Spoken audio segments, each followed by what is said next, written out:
Assalamualaikum warahmatullahi wabarakatuh. Bismillah, alhamdulillah, wassalatu wassalamu ala rasulillah, la hawla wa la quwata illa billah, amma bad. Puji syukur kehadirat Allah subhanahu wa ta'ala atas semua limpahan karunia nikmatnya. Salawat serta salam mari kita selalu aturkan kepada junjungan kita Nabi Muhammad sallallahu alaihi wasallam. Bismillahirrahmanirrahim. Saya membacakan ayat pertama dari surat Al-Fath yang kemarin sudah kita bahas. Inna fatahna laka fatham mubina. Sesungguhnya kami telah memberikan kemenangan kepadamu dengan kemenangan yang nyata. Para jamaah rahimakumullah, inilah ayat yang mampu mengubah perasaan daripada orang-orang muslimin, para sahabat atas perjanjian Hudaybiyah yang dirasa memberatkan dan sangat mengecewakan. Maka berkat ayat ini mereka kemudian gembira, penuh pengharapan bahwa itu memang benar-benar akan terjadi. Kemarin kita sudah membahas Fatham Mubina ini, yaitu kemenangan yang nyata. Yang pertama, kemenangan itu adalah memasuki kota Mekah secara aman tanpa adanya peperangan. Walaupun terjadi nanti tahun depan. Tetapi ini adalah kemenangan yang nyata sebab masuk tanpa perang. Kaum muslimin tidak ada yang pengen perang itu, Pak. Jadi perang itu jalan terakhir, bukan datang langsung perang dihabiskan dang mari, bukan. Kemudian kemenangan yang kedua, kemenangan yang nyata adalah pasal yang paling mengecewakan bagi kaum muslimin atau para sahabat pada waktu itu adalah pasal tentang deportasi. Namun atas izin Allah, pasal ini kemudian dibatalkan oleh orang-orang Quraisy bersebab seseorang yang bernama Abu Bashir dan kelompoknya. Itu kemenangan yang nyata. Nah, sebelum menginjak ke kemenangan berikutnya, ada baiknya kita kembali ke sekilas tentang apa yang pernah saya sampaikan dulu, sebab ini ada hubungannya juga. Para jamaah rahimakumullah, dulu pernah kita bahas bahwa di Madinah itu sebelum Nabi datang, itu ada kelompok-kelompok dari orang-orang Yahudi. Ada Bani Qainuqa, kemudian Bani Nadir, kemudian Bani Quraidah, dan yang terbesar nanti adalah di Khaybar, yang terbesar. Setelah Nabi datang maka ada perjanjian yang biasa disebut dengan Piagam Madinah, perjanjian damai. Ini perjanjian seperti halnya di Indonesia ini ada Undang-Undang Dasar 45 serta Pancasila. Maka salah satu klausul itu adalah apabila Madinah diserang dari luar, maka semua komponen ini harus saling bahu-membahu untuk menghadapi serangan tersebut, termasuk orang-orang Yahudi. Namun apa yang terjadi para jamaah rahimakumullah, ternyata orang Yahudi ini satu demi satu kemudian berkhianat. Yang pertama adalah Bani Qainuqa. Ini mengulang yang dulu yang pernah kita bahas. Setelah perang Badar, orang-orang Yahudi Bani Qainuqa ini membuat gara-gara, yaitu menarik pakaian muslimah ketika sedang belanja di pasar mereka, yaitu pasar Qainuqa. Nah, melihat ada wanita yang ditarik pakaiannya kemudian terbuka auratnya, ada seorang sahabat dari kaum Ansor kemudian membelanya dan memukul orang yang menarik tersebut. Namun apa yang terjadi? Setelah dipukul kemudian, karena itu memang pasarnya Yahudi, maka di situ banyak orang-orang Yahudi. Pemuda Ansor ini kemudian dikeroyok hingga tewas. Itu pengkhianatan mereka yang pertama. Maka kemudian datanglah Nabi untuk menyelesaikan masalah, bukan untuk perang. Tetapi apa kata mereka? Mereka mengatakan, "Wahai Muhammad, ojo mentang-mentang kemarin habis menang di Badar. Orang-orang Quraisy tidak bisa perang. Kamu nanti akan merasakan perang yang sesungguhnya ketika kamu nanti akan berhadapan dengan kami, Yahudi Bani Qainuqa." Maka para jamaah rahimakumullah, ucapan ini sama dengan menantang atau mengajak perang, padahal sudah terjadi perjanjian damai atau piagam Madinah. Kemudian Nabi kembali segera menyiapkan pasukan dan menuju ke Bani Qainuqa. Tetapi kemudian ketika dikepung beberapa lama, mereka tidak ada yang berani keluar dari benteng mereka, dan akhirnya mereka menyerah. Maka sebagai hukumannya, orang-orang Bani Qainuqa ini kemudian diusir dari Madinah. Nah, ketika diusir itulah kemudian orang-orang Bani Qainuqa ini sebagian besar pergi ke Khaybar. Khaybar itu kira-kira 160 kilo dari Madinah, arah utara. Dan sebagian pergi ke Syam, ke Syria, Palestina dan seterusnya. Itu ada 4 negara sekarang. Itu yang pertama, pengusiran yang pertama. Yang kedua, pengkhianatan dilakukan oleh Bani Nadir. Apa masalahnya atau sebabnya? Suatu saat ada sahabat ini yang salah membunuh, yaitu ketika peristiwa Bi'rul Raji' dan Bi'rul Ma'unah dulu. Dikira orang ini adalah orang yang ikut membantai kaum muslimin. Ternyata tidak. Maka kemudian Nabi bermaksud membayarkan dendanya atau diatnya. Nah, karena sudah terjadi perjanjian atau piagam Madinah itu, Nabi kemudian ingin partisipasi dari orang-orang Bani Nadir. Partisipasi ini ya urunan gitu ya, semacam urunan. Beliau kemudian mendatangi Bani Nadir. Lalu kata mereka, "Baik, wahai Abul Qasim, tunggulah di sini. Saya akan menyiapkan keperluanmu." Nabi kemudian bersandar di tembok. Nah, ketika orang-orang Yahudi ini keluar minta izin kepada Nabi, mereka ternyata mengadakan musyawarah dan bersepakat untuk menjatuhkan batu di kepala Nabi dari atas tembok tadi. Maka datanglah malaikat Jibril untuk memberitahu Nabi bahwa ada seorang Yahudi yang membawa batu ke atas tembok yang nanti akhirnya akan dijatuhkan kepada Nabi. Kemudian Nabi tanpa ngomong-ngomong dengan sahabat yang lain, tanpa pamitan, langsung pergi saja. Ditunggu-tunggu kok gak kembali. Akhirnya para sahabat ini kemudian ikut pergi dan tanya-tanya kepada orang sekitar bahwa ternyata Nabi sudah kembali ke Madinah. Maka kemudian atas pengkhianatan Bani Nadir ini Nabi kemudian menyiapkan pasukan untuk memberi pelajaran kepada Bani Nadir. Sama juga, setelah dikepung mereka menyerah. Dan sebagai hukumannya mereka kemudian diusir dan lagi-lagi pindah ke Khaybar. Kemudian yang ketiga,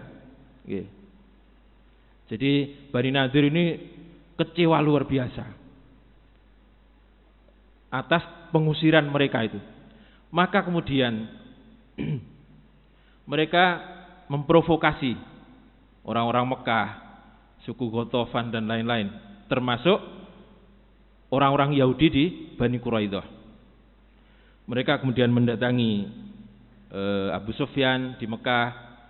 Bagaimana kalau kita menyerang Muhammad itu? Kami telah diusir. Kalau sampean mau bantu, nanti separuh kurma kami akan kami berikan ke sampean. Kira-kira ngoten. Separuh dari penghasilan kurma.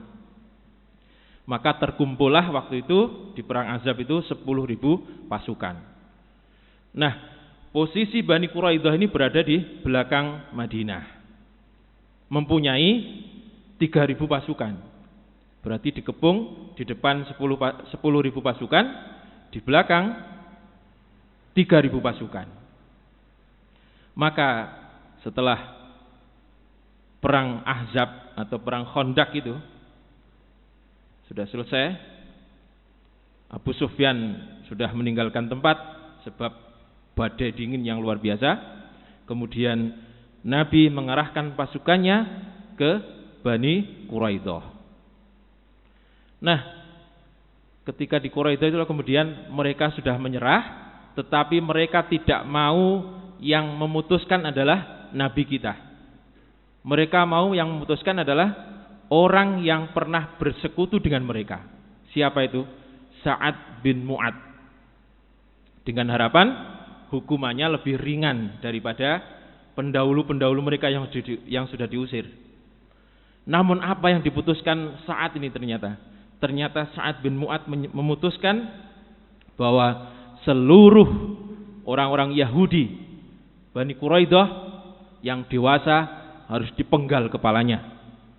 Yang wanita dan anak-anak harus dijadikan tawanan. Maka mereka menyesal bukan main. Ternyata hukumannya lebih ringan ketika yang memutuskan adalah Nabi kita Muhammad sallallahu alaihi wasallam. Ternyata sekutu mereka justru memutuskan hukuman yang sangat berat. Maka kemudian ada yang berhasil lolos dan mereka melarikan diri ke Khaybar, dan yang lainnya kemudian dipenggal. Lalu apa kaitannya dengan perjanjian Hudaybiyah?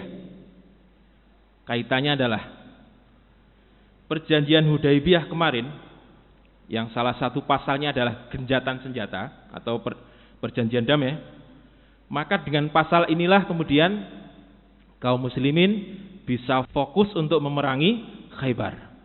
Sebab mereka sebenarnya sudah bertahun-tahun karena pengusiran tadi itu melakukan persiapan untuk menyerang Madinah atau melakukan persiapan apabila diserang oleh Madinah. Itu yang mereka lakukan.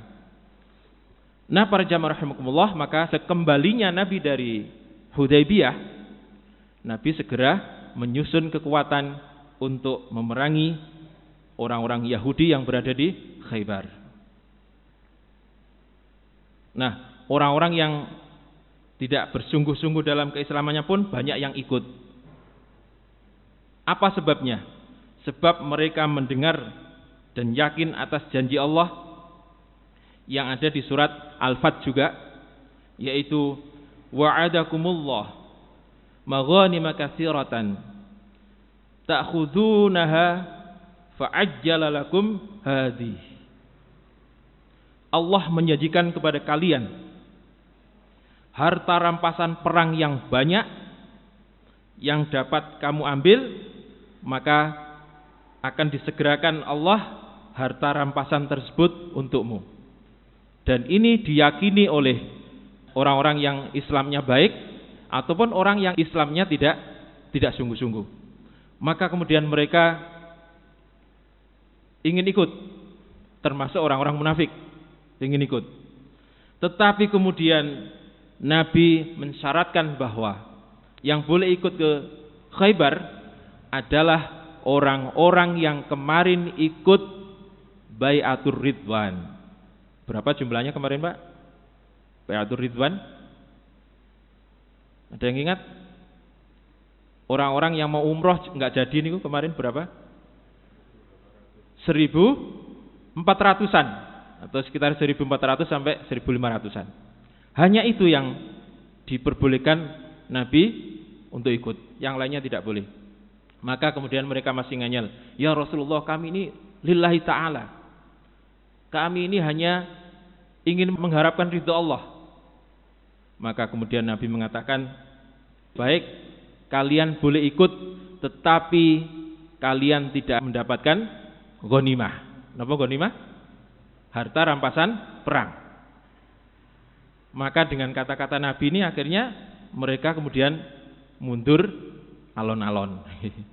Mundur alon-alon, alias tidak ikut, tidak jadi ikut. Nah, para jamaah rahimakumullah, lalu berapa jumlahnya penduduk Khaybar pada waktu itu?